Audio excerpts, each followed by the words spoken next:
Ah, je suis pas content, il y a Emmanuel Macron qui a dit de la merde. Ouais, Emmanuel Macron. Bon, ok, c'est une nouvelle pour personne, mais là, il a franchi quand même une certaine étape dans la connerie. Comme vous ne le savez probablement pas, à moins d'être dans la tête des deux seules personnes qui s'intéressent aux aventures extra-hexagonales d'Emmanuel Macron, à savoir Emmanuel Macron lui-même et Christophe Barbier, notre leader suprême était récemment à un événement qui s'appelle le Goalkeepers et qui, contrairement à ce que son nom pourrait laisser penser, n'a strictement rien à voir avec le monde footballistique. Il s'agit en réalité d'un événement organisé par la fondation de Bill Gates et qui a eu lieu en marge de l'Assemblée Générale des Nations Unies. Et pendant le dit événement, Emmanuel Macron a tenu des propos qui figurent quand même dans le top 10 de toutes les conneries qu'il a pu dire. Emmanuel Macron a dit « I always say, present me a woman who being perfectly educated decided to have 7, 8 or 9 children », que l'on pourrait traduire par « Je le dis toujours, présentez-moi une femme qui, étant parfaitement éduquée, a décidé d'avoir 7, 8 ou 9 enfants ». Sur le continent africain, les réactions d'indignation ont mis beaucoup de temps à apparaître, car n'en déplaise aux bobos parisiens de centre-ville, les Africains, eux, sont conscients du problème de surpopulation qui les touche, mais il n'a pas fallu attendre longtemps pour que, à juste titre pour le coup, des réactions d'indignation proviennent particulièrement de deux pays, les États-Unis et la France. En effet, un hashtag Postcards for Macron a émergé sur les réseaux sociaux et des milliers de familles ont envoyé des photos d'elles avec leurs 7, 8 ou 9 enfants, justement, pour expliquer à Emmanuel Macron à quel point il était méprisant. Alors ça peut sembler étrange que des gens qui ne sont pas concernés a priori par le discours d'Emmanuel Macron aient eu cette démarche, mais en fait si, ils étaient directement concernés, parce que c'est pas parce qu'Emmanuel Macron a tenu ce discours-là en Afrique qu'il parlait des Africains. Emmanuel Macron n'a pas parlé des femmes africaines, il parle à ce moment-là en général des femmes en disant qu'une femme éduquée ne peut pas avoir 7, 8 ou 9 enfants. Et c'est vraiment intéressant qu'ils disent ça. Après attention, quand je dis intéressant, c'est intéressant et odieux, tellement odieux donc que je vais vous montrer quelques-unes des réponses qui ont fleuri sur les réseaux sociaux. Ma mère, diplômée de Sciences Po, a eu 8 enfants. Simplet comme elle, puisque j'ai intégré l'ENS à 18 ans, 8e de France au concours que vous avez raté 2 fois, joli troll, et que nous avons en moyenne 1 an d'avance. Au fait, on est aussi descendants. On a eu aussi 6 enfants, hashtag 1984 HEC, plus maîtrise en psychologie sociale, j'assume, et on a également eu le « j'ai quelques diplômes universitaires, je suis chef d'entreprise, élu de la nation, et j'ai 6 enfants, excusez ma mauvaise éducation ». En réalité, ces gens ont raison de s'indigner, car ces propos d'Emmanuel Macron sont probablement parmi les plus scandaleux qu'il ait tenus depuis le début de son quinquennat, et je vais expliquer pourquoi. Jusqu'alors, il est clair que les gens qui étaient au pouvoir pensait que l'éducation qui était donnée par l'éducation nationale devait être supérieure à d'autres formes d'éducation qui étaient données par les familles des enfants.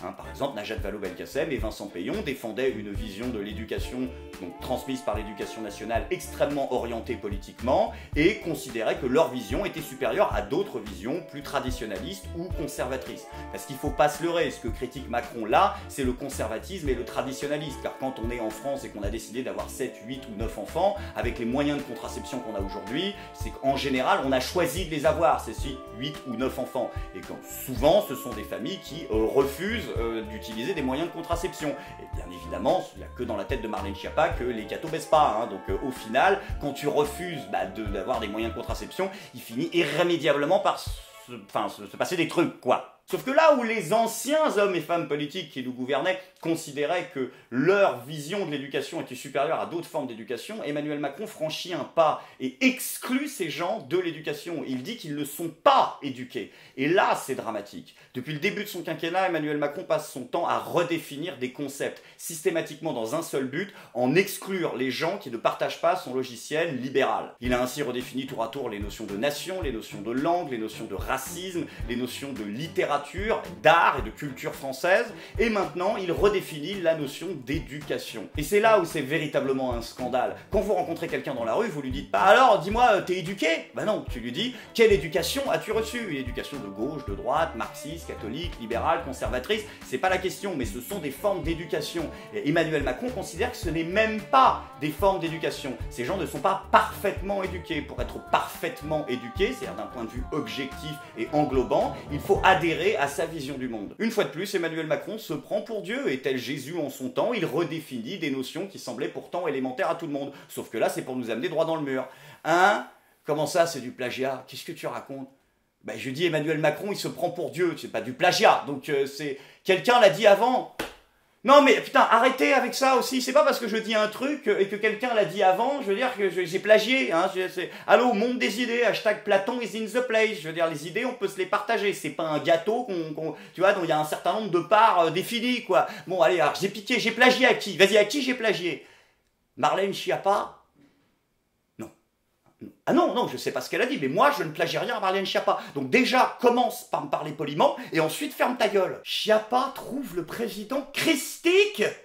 Marlène Schiappa, qui avait suivi le président de la République lors de son dernier déplacement, l'a trouvé christique comme en campagne. Non, mais j'abandonne. On fait quoi, là? Allô, Marlène? J'y repasse un coup de fil à Pause Caca, trouvez-vous une combine avec Brigitte, faites ça sous forme d'un plan à 3, j'en sais rien, mais il faut vraiment qu'il te mette un coup de douce, parce que toi, tu vas péter un plomb, là.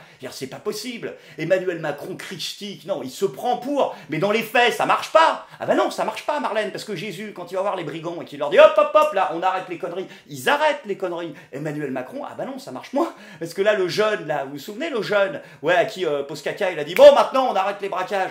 Bah, il vient de se faire pincer avec de la drogue. Donc du coup, Marlène, tu vas le défendre comment, Emmanuel Macron? Excusez-moi, mais je trouve absolument scandaleux les propos qui ont lieu à l'encontre d'Emmanuel Macron en ce moment. C'est de la désinformation, c'est de la fake news, et nous faisons tout ce qui est entre notre pouvoir au ministère. S'il vous plaît, oui, je bafouille, mais vous ne me coupez pas, vous ne me coupez pas, vous ne me coupez pas. Mais Emmanuel Macron a dit à ce jeune d'arrêter les braquages, ok? Il a jamais parlé de la drogue. Hashtag fake news, hashtag tolérance, hashtag diversité.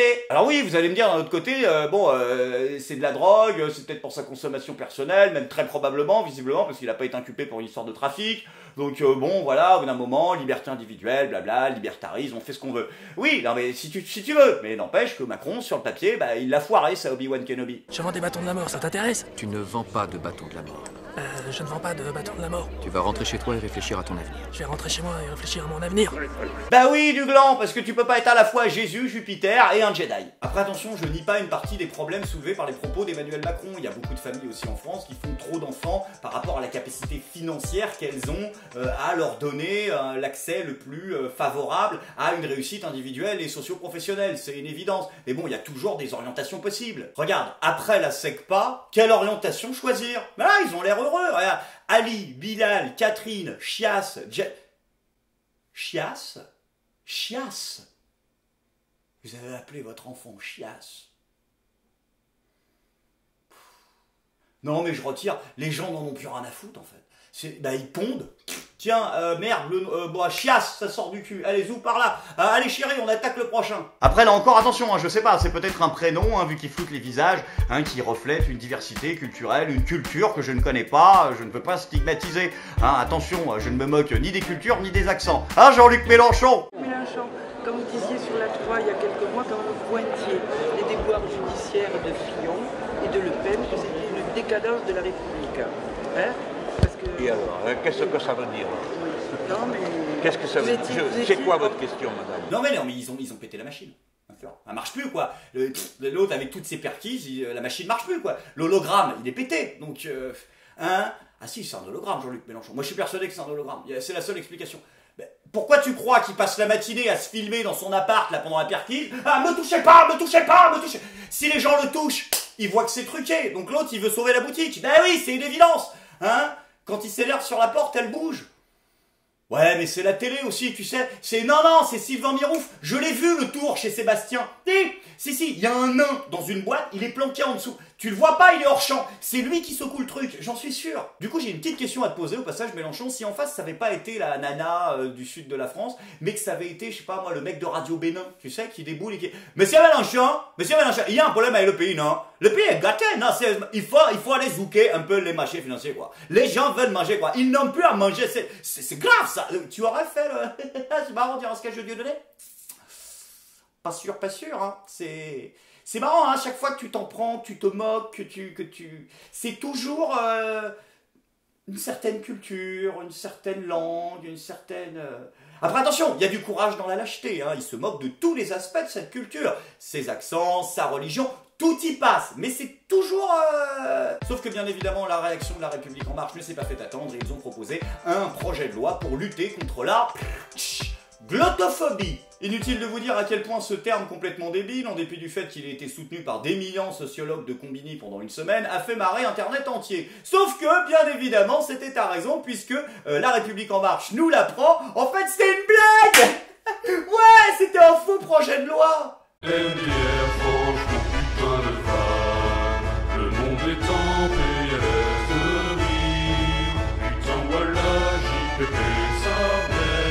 Ouais, merci ma gueule pour cette grosse marque de rire. Sans déconner, alors de 1, le but d'une blague, c'est d'être drôle. De 2, vous avez pas autre chose à foutre? Non mais sans déconner, vous êtes là un jour dans l'année, donc le seul moment... Ah bon allez les gars, on prend 1 heure pour bosser, on va faire un faux truc, ah c'est marrant. Allô, arrêtez de troller l'Assemblée nationale comme des millennials, là. Je veux dire, il y a un moment, faut se mettre au taf. Et de 3, si vraiment vous avez envie d'être marrant, vous avez pas besoin de faire des canulars, hein. Bah non, il suffit juste de venir faire votre taf, aller à l'Assemblée et ouvrir la bouche comme vous le faites. Hein, entre Claire au petit paravent là et la tarée d'Aurore Berger. Normalement, on est pédard, hein. On remplit un one-man show, première partie incluse. D'ailleurs, on est bien d'accord que toute cette ribambelle de bras cassés, ce sont exactement les mêmes qui, il y a quelques mois, ont voté la loi anti-fake news. Ok. Non, mais parce que c'est exactement ce que vous venez de faire, en fait. Enfin non, c'est pas exactement ce que vous venez de faire, parce que ce que critique cette loi, entre autres, et ce que Castaner martèle sur les réseaux sociaux, c'est qu'il faut faire fermer les comptes parodiques, hein, parce que c'est pas clair quand ils font des trucs, oh là là, ça désinforme les gens.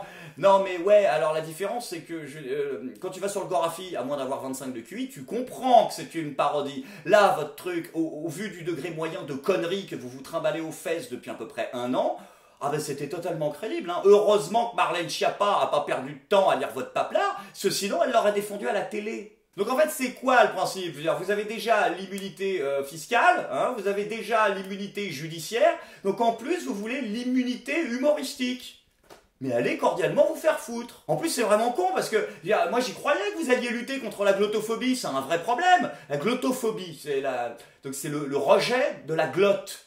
Bah c'est chiant, je veux dire, déjà ça empêche Marlène Schiappa de faire son travail, et en plus de ça, ça concerne réellement des milliers de gens. Du coup par contre, parce que vu que là c'était du bidon, et encore, parce qu'attention, hein, La République En Marche nous dit que c'est quand même un vrai problème derrière, même si la loi était bidon. Donc en fait vous avez fait semblant de régler un problème que vous considérez comme existant, ce qui est encore plus dramatique et irresponsable. Donc vu qu'on n'a plus le droit de se foutre de la gueule donc des accents, qu'on n'a plus le droit de se foutre de la gueule des gros, qu'on n'a plus le droit de se foutre de la gueule des femmes, qu'on n'a plus le droit de se foutre de la gueule des homos, qu'on n'a plus le droit de se foutre de la gueule des noirs, qu'on n'a plus le droit de se foutre de la gueule des chinois, qu'on n'a plus le droit de se foutre de la gueule des juifs, qu'on n'a plus le droit de se foutre de la gueule des trans, vous voulez pas qu'on fasse directement une loi pour qu'on ait plus le droit de se foutre de la gueule du monde? Ah ben non, parce que vous seriez les premiers à aller en tôle. Bah oui, c'est con. Je suis pas content.